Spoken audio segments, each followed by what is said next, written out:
Hi everyone, welcome back, thanks for joining us today.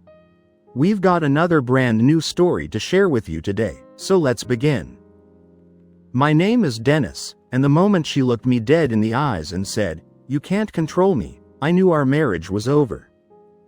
From the beginning, I made sure my wife had everything she could ever need. I wasn't some young guy struggling to get on his feet. I was a successful businessman, well established, and 12 years older than her. Life had already been a journey by the time I met her. I had lost my first wife during childbirth, and for a long time after that, work became my refuge. That hard work paid off. By the time I remarried, I was wealthy enough to provide a life most people could only dream of. When we got married, she made it clear that she didn't want a career. She wanted to be a stay-at-home wife, and I had no problem with that. Why would I? I made more than enough money for the both of us. There was no need for her to stress about jobs or bills. She had the luxury of waking up every day with no expectations other than to enjoy life. Years later, when I finally allowed myself to love again, I met my current wife. She was young, beautiful, and full of energy, exactly what my life had been missing. She brought warmth back into my world, which had felt cold and mechanical for years. I wanted her to be happy, to feel secure, and I made sure she had everything she could ever want. Luxury vacations, shopping whenever she felt like it, outings with her friends. I never said no. If she wanted something, it was hers. I believed that taking care of her meant more than just paying the bills. It meant giving her a life where she never had to feel deprived or neglected. I gave her everything. In return, I expected loyalty. I didn't say it out loud, but we both knew that was the deal. I provided, and she remained committed to me. It wasn't a written contract, but it was understood. I never believed there was any reason for doubt. After all, what else could she possibly want? But over time, something shifted. It was subtle at first, small things I brushed off as nothing. But looking back, those small changes were the warning signs I chose to ignore. As time passed, I noticed a shift in my wife's attitude. She became restless. It started with small complaints. Passing comments about being bored or feeling stuck. She had all the freedom in the world, no deadlines, no job stress, no financial worries. Yet, something about her life didn't seem enough for her anymore. I figured it was just a phase. Everyone feels like that sometimes, right? You go through moments where things feel repetitive, and then you shake it off and move on. But for her, it didn't pass. The complaints became more frequent. She started saying she needed something to do. I listened, trying to be supportive. I offered ideas. Maybe she could start a small business, something she could enjoy at her own pace. Or she could take up a new hobby, something creative or fulfilling. If she wanted, she could even get involved in charity work, helping people in need. She had time, resources, and zero pressure. But she dismissed all of it. Then one evening, she finally came to me with an idea of her own. "I'm thinking about joining a gym class," she said. "I just want to stay active, get out of the house a little." It was the first real plan she had brought up. So I didn't see any reason to object. It made sense. Staying fit was important, and if it made her feel better, then why not? In fact, I encouraged it. I was relieved she had found something to do. Especially with my work schedule keeping me busy. There were weeks when I had to travel for business. And I figured having a routine like that would keep her occupied. At the time, I thought it was a good thing. I thought it would help her. I had no idea it would be the beginning of everything falling apart. For over a month, the gym was just another part of her routine.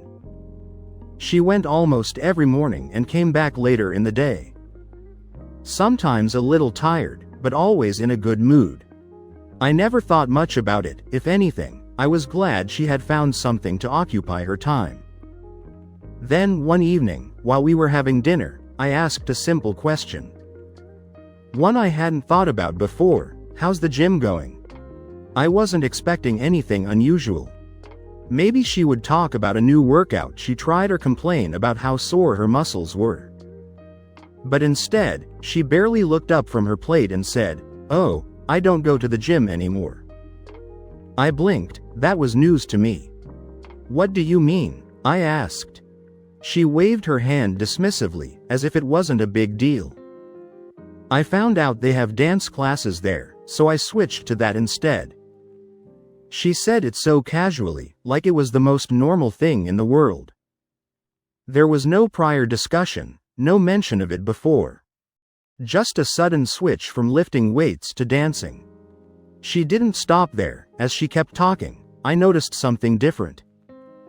The way she lit up, she spoke with excitement, more energy than I had seen in a long time.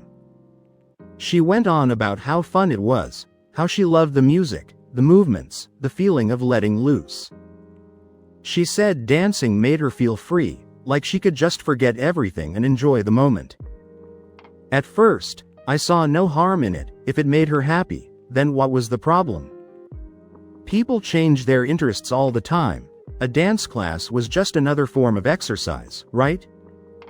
But looking back, that moment should have been my first warning.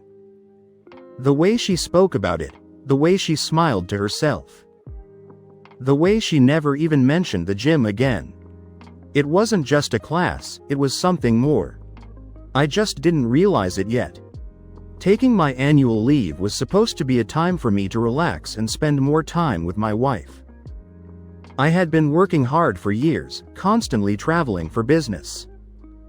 And I figured this was the perfect chance to enjoy some time at home with her. But being at home full-time made me notice things I had never paid attention to before. Every morning, my wife left for her dance class. That was normal. What wasn't normal was the fact that she hardly ever came home until it was dark. At first, I brushed it off. Maybe she was just enjoying herself, spending time socializing after class. But as the days passed, I started to feel like something wasn't right.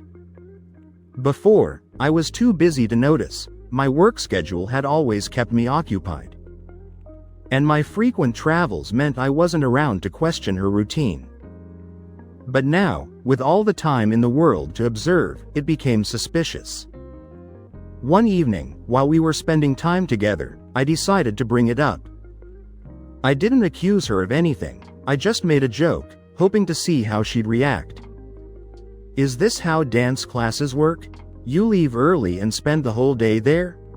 She smiled, too easily, as if my question didn't bother her at all. Without missing a beat, she began listing her reasons, one after another. "Sometimes I take extra classes, other times I meet up with friends after practice. I run errands before heading home. You know how it is, I just lose track of time." Excuse after excuse, all delivered without hesitation. I didn't buy it. Her behavior was too suspicious. And I knew I had to find out what was really going on. So the next morning, after she left for her so-called dance class, I grabbed my car keys and decided to follow her. I made sure to keep my distance, staying several cars behind as she drove to the gym. When she pulled into the parking lot, I found a spot across the street where I could watch without being seen. I turned off the engine and sat there, waiting, observing. She stepped out of the car, dressed in her usual gym attire, and walked inside. Everything looked perfectly normal. She greeted a few people at the entrance, exchanged pleasantries, and smiled like everything was fine. There was one man in particular. He was younger, well-built, and carried himself with a confidence that stood out. He wasn't just another dancer. From the moment my wife saw him, her entire demeanor changed. I watched as they talked, too closely. He touched her arm lightly, and she didn't pull away. Then the dance practice began. I came down from the car to have a better view. And that's when I saw it, the way he placed his hands on her waist. The way she leaned into him without hesitation. The way she smiled up at him, completely absorbed in the moment. This wasn't just dance. I felt my stomach tighten as I watched my wife flush, giggle, and melt into his arms. With an energy I hadn't seen in years. There was an ease between them, a connection that didn't belong to a married woman. I took my phone out, snapping a few photos. Still, I wasn't ready to leave just yet. I wanted to know exactly how far this went. The dance session lasted 4 hours. I asked someone nearby how long classes typically lasted, and they confirmed 4 hours was the longest session offered. Fine, so why didn't she come home after? I remained in my hidden spot, waiting, watching. Once practice was over, I saw her walk out with him. Still chatting, still laughing, still completely comfortable in his presence. And then, instead of heading to her car alone, he followed her. She unlocked the doors, and he jumped into the passenger seat without hesitation. Then they drove off together. I sat there, feeling something inside me shift. I drove home, telling myself maybe she would come back early this time. But no, she came home late, just like always. Walking in as if nothing had happened. And in that moment, I knew she wasn't just going to dance class. She was building a life outside of our marriage.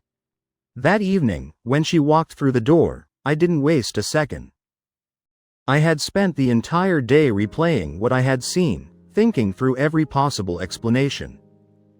But no matter how I framed it, the truth was clear. She was too close to that man, and whatever was happening between them wasn't just about dancing. I sat in the living room, waiting.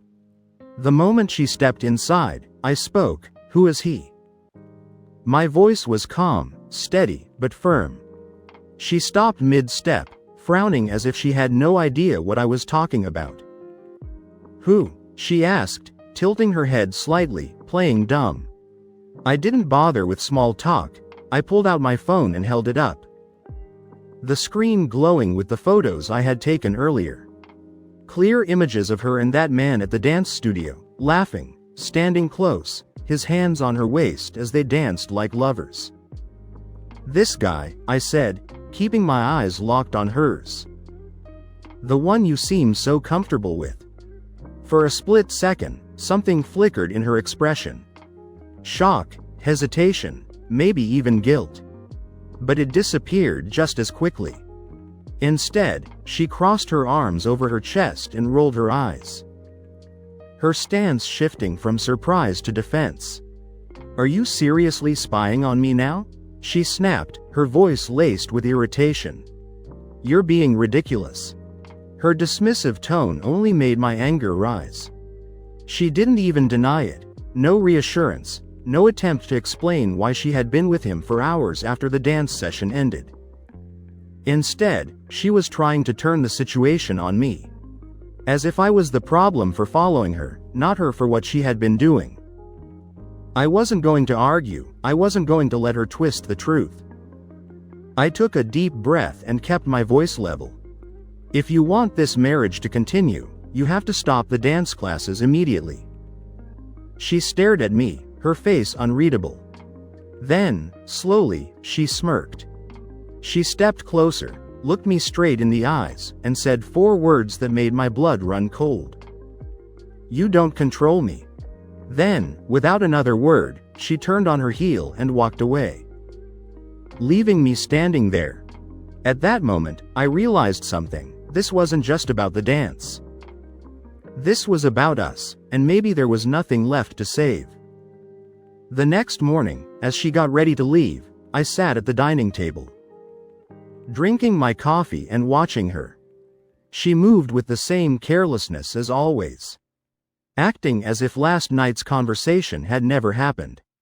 I let her go through her usual routine, waiting until she was just about to step out the door before I spoke. "If you go to that class today, don't bother coming back." My voice was steady and clear, no anger, no pleading, just a simple statement of fact. She paused for a second, her hand on the doorknob. Then, without so much as a glance in my direction, she pushed the door open and walked out. No hesitation, no second thought. That was it. The moment the door shut behind her, I picked up my phone and started making the calls. First, the locksmith. By the end of the day, she wouldn't be able to walk back into this house like nothing had happened. Then, my account manager, the credit card she used, the one tied to my bank account, frozen. No more luxury on my dime. Finally, my lawyer. I wanted the divorce process started immediately. She had signed a prenup before we got married. If we didn't reach 10 years, she walked away with nothing. We were just shy of that mark. I was done playing the fool. That evening, my phone wouldn't stop buzzing. Call after call, message after message. At first, the texts were angry. She called me petty, insecure, and controlling. She accused me of being jealous and paranoid. As if this was all just some childish reaction. But when I didn't respond, her tone changed. The insults turned into confusion, then desperation. Let's talk, please, just answer me. I don't understand why you're doing this. She had finally come home to find herself locked out and penniless. She tried calling again, her name flashing on my screen over and over. I let it ring. I didn't pick up. For the first time, she was feeling the consequences of her actions. My lawyer had assured me that the divorce papers would be ready within the week. If she wanted to fight, I was more than ready. But if she had any sense left, she'd sign them and walk away quietly. Either way, she was no longer my problem. I had given her everything, a life of comfort, security, and love. And still, she chose to betray me. The signs had been there, but I wanted to believe it was just my imagination. I needed undeniable proof, so I hired a private investigator. It didn't take long for him to confirm what I already knew deep down. She had been having an affair with that young guy from the dance class. He showed me evidence that left no room for doubt. She had never just been dancing. When she realized she could no longer access the house, she didn't wander the streets or reach out to family. No, she went straight to his place. That told me everything I needed to know about where her heart had been all along. She had made her choice, and now she was living with the consequences.